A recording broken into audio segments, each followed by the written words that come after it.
There we go, 3 grand worth of camera gear. That should hold up just fine. Howdy folks, you're watching Deuce, and today we're gonna try the 40-yard shot called the Dicken Drill.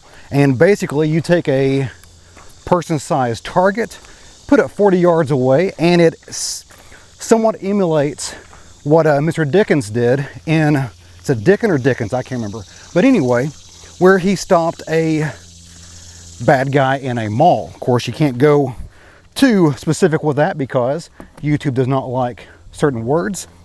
So we're going to go ahead and set this bad boy up here. Go ahead and measure it here to make sure that we are 40 yards away.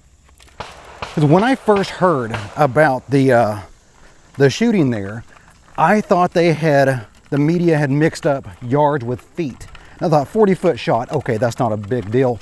But 40 yards, you know, for you Europeans out there, 3 feet to a yard, 40 yards, 120 feet. So we're going to go ahead and take a look at that and see how hard that is.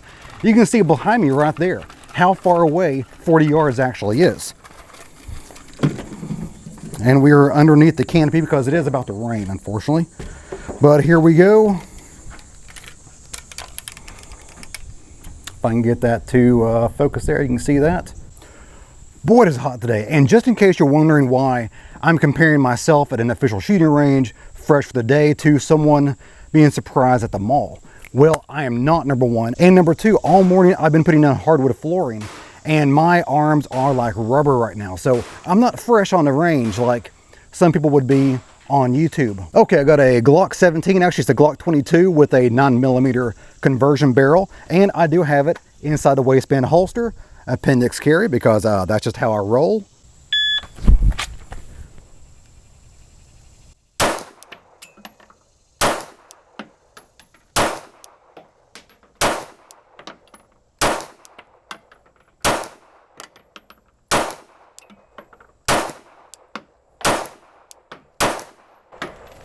Apparently he put 10 rounds down a range within 15 seconds, 8 of which hit his target. So now we have, but yeah, we got a headshot, so that would have been pretty decent. So in about 15 to 20 seconds, I put 10 rounds down a range out of my Glock 22 with 6 of them hitting the target versus Elijah's 8. So Elijah was a dang good shot. I will say that right now. Let me tape this target and we're going to try something else as well. Unfortunately, I think my target camera shut off because it is very humid and hot outside, which is why I'm trying to stay under shade, but apparently the old camera could not handle that.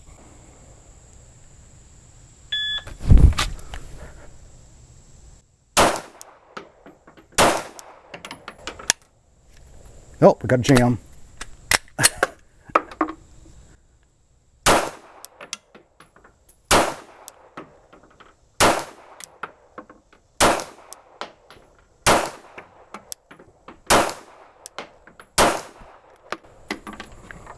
All right.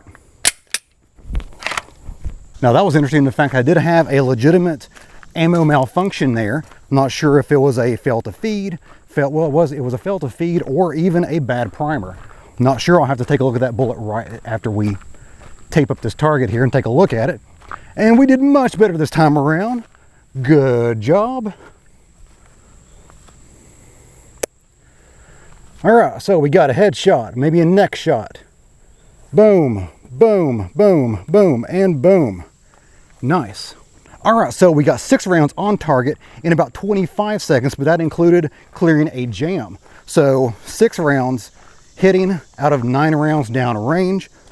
I'd say that's pretty damn decent. And as you can see, maybe you can't, let me get this to focus. The primer was a dud, unfortunately, so we'll have to take this back to the bunker and dissect it. Interesting note about this Glock 22. This was a surplus firearm from a local police station that had moved on to something else. I'm not sure what they moved on to, but they were selling these super cheap. I picked one up, but it has a New York trigger. A New York trigger is a Glock trigger, but about twice as heavy. Okay, I've been testing out this super cheap 1911 from Turkey right there. It is the service model, so it's not even the GI model. It's a little bit more expensive. This is a super cheap full-size forged frame 1911. We're going to put 8 rounds down target. Same setup. Take safety off, or safety on. safety on there. And unfortunately, I do not have an inside the waistband holster for a 1911. So we're gonna have to do with my Longmire setup right here. Safety off. Oh.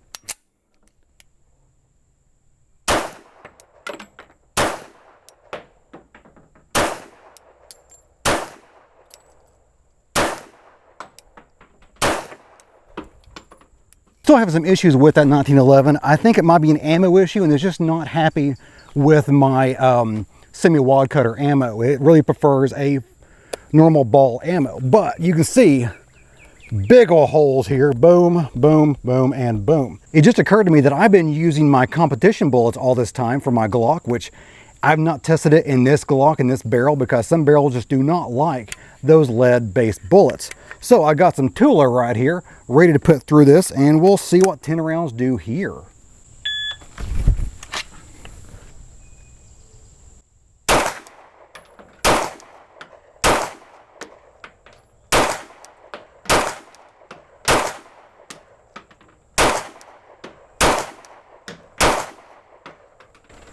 Oh, we got a jam.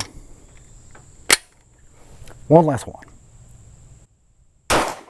All right, there we go. That was 23 seconds with a jam on the last round, unfortunately. Because again, this is kind of a janky setup with a Glock 22 and a conversion barrel put through that. But it did quite a bit better. Now, some of these are 45 still because I forgot to tape these up. So we got center mass, boom, boom, boom. There's 4, 5, and 6 down there. So 6 out of 10 rounds with a jam on the last round. Not bad if I do say so myself. Real quick, let me display what a New York trigger does here. It is pretty ridiculous. I'll do an actual video on the subject matter later on, but you can see we're at we're at 6 pounds, 7, 8, 9, 10 pounds, 7 ounces in a Glock trigger. And that's what I was using at the range for my testing. And right here is the target I was using at the shooting range. And you can see I shot the out of them. And of course I used my Glock 22 chambered 9mm and a 45 caliber 1911. Both of which worked fairly well. The 45 caliber I'm still breaking in. Cheapest 1911 on the market to date. Stay tuned for a future video for it. So my final thoughts on the Dicken shot here. Number one, that was one heck of a shot. I'm very impressed with his abilities there with shooting under duress in that kind of situation, that kind of time, and that kind of distance. And at this point, I have no reason to doubt both the time period of 15 to 20 seconds and the distance of 40 yards. Now in the future, maybe some more information comes out and contradicts that, but at this point, those seem to be accurate numbers and distances, so I am very impressed with that. Now the question in everyone's mind is whether they would have taken that shot or not, because it is a pretty far distance in a very chaotic situation. Here is a Photoshop rendition of what Mr. Dicken saw from his point of view. There's his pistol, there's a food court, and far in the distance, 40 yards away, is that red X where the perpetrator was standing. Would I personally have taken that shot? Probably not. I probably would have tried to advance on to the perpetrator and gotten behind cover on that first column right there. We'll circle it on the video. But you can see that first column there, I would have probably taken cover behind it and shot from there. Now, did Mr. Dicken do that? I have no idea. He did mention he went to a column to steady himself for the shooting. And I'm not sure if there's a column right next to him where the Photoshop pistol is. I'll be the first to admit it, that I am not the best shot with pistols. Pistols, there's a very sharp learning curve, especially when you change from one pistol to another like I do all the time. It changes the dynamic, it changes where you're gripping and how you're gripping each pistol, and I just don't spend enough time with each individual pistol to be proficient in each individual pistol. I do have enough raw talent to kind of overcome that situation with rifles, but pistols, I'm just an average Joe shooter that doesn't spend enough time with each individual pistol.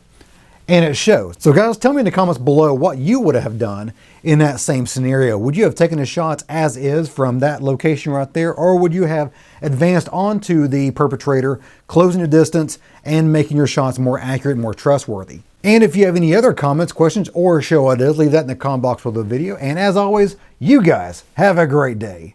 See ya.